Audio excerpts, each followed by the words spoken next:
Shalom jemaat Tuhan, dimanapun Anda berada, selamat datang kembali di dalam Sapaan Gembala pada tengah minggu. Jemaat Tuhan, pada kesempatan ini saya ingin membagikan satu renungan atau suatu topik pemikiran tentang relasi yang memulihkan. Saudara, di dalam salah satu buku yang ditulis oleh Gary Thomas yang berjudul Cherish, Gary Thomas menceritakan tentang satu kisah nyata tentang seorang gadis kecil yang bernama Laura. Saudara, Laura adalah seorang gadis kecil yang setiap kali setelah dia tidur siang, tidak lama kemudian dia akan bangun, lalu dia akan menyiapkan dirinya dengan memakai pakaian putih, sepatu putih, betul-betul siap untuk menyambut ayahnya pulang. Biasanya Laura akan keluar lalu menunggu di tikungan jalan, dan ayahnya itu akan sampai kepada tikungan jalan dan menjemput Laura masuk ke dalam mobil, lalu mereka bersama-sama pulang ke rumah. Saudara, setiap hari seperti itu.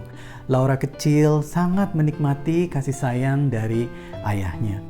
Hari demi hari terus menerus seperti itu. Minggu demi minggu, bulan demi bulan. Sampai satu hari di mana Laura terus menunggu.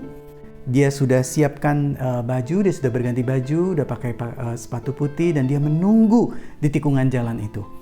Kok ayahnya tidak pulang-pulang? Dia tunggu terus sampai waktunya sudah lewat. Ayahnya tidak kunjung muncul. Lalu akhirnya hari sudah mulai gelap, matahari sudah mulai turun. Ibunya berkata, Laura sudah pulang. Udah waktunya. Laura tidak mau awalnya, tapi akhirnya dia pulang juga. Saudara, besok Laura melakukan hal yang sama lagi. Ayahnya tidak pernah pulang. Dan sejak itu sang ayah tidak pernah pulang. Saudara, apa yang sebenarnya terjadi? Tanpa sepengetahuan Laura kecil ini, ayah dan ibunya sebenarnya sudah bercerai. Dan ayahnya tidak pernah pulang ke rumah. Saudara, Laura tumbuh menjadi seorang perempuan dewasa yang sekalipun dia sudah menikah, tapi sebetulnya jauh di dalam hatinya yang paling kecil, dia adalah seperti gadis kecil itu yang selalu menantikan ayahnya pulang. Itulah sebabnya suara yang paling merdu terdengar di telinganya di dalam masa-masa pernikahannya dengan suaminya Kurt, itu adalah suara garasi rumah dibuka, dan dia tahu suaminya pulang ke rumah. Saudara, Kurt suaminya adalah seorang yang sangat mengasihi Tuhan dan mengasihi Laura. Kurt tahu dia punya banyak pilihan untuk tidak pulang, kumpul dengan teman-teman, meluangkan waktu di luar, dan lain sebagainya. Tetapi setiap hari setelah kerja, prioritas pertama yang Kurt lakukan adalah pulang ke rumah menemui Laura. Bapak Ibu Saudara yang terkasih dalam Tuhan, kenapa Kurt melakukan itu? Karena ternyata Kurt tahu dengan cara dia menunjukkan kasihnya kepada Laura, sebenarnya dia sedang melakukan sesuatu di mana Tuhan memulihkan hati Laura.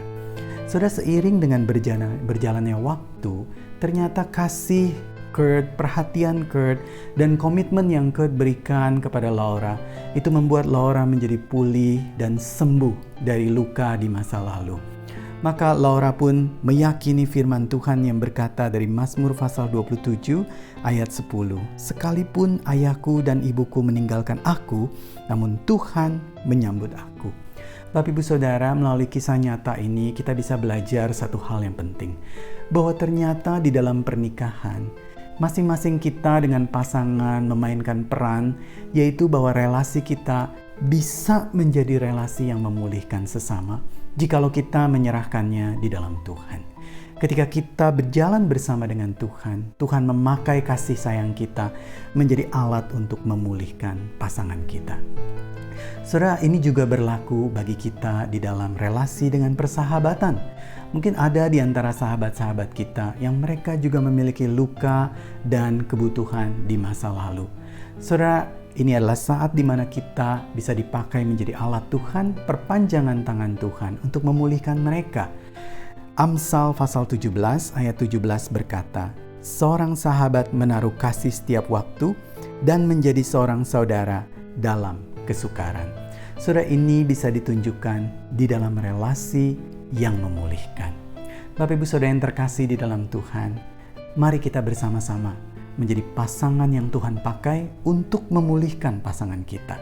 Mari, biar Tuhan pakai kita menjadi sahabat yang memulihkan sahabat kita. Tetap semangat, Tuhan memberkati kita.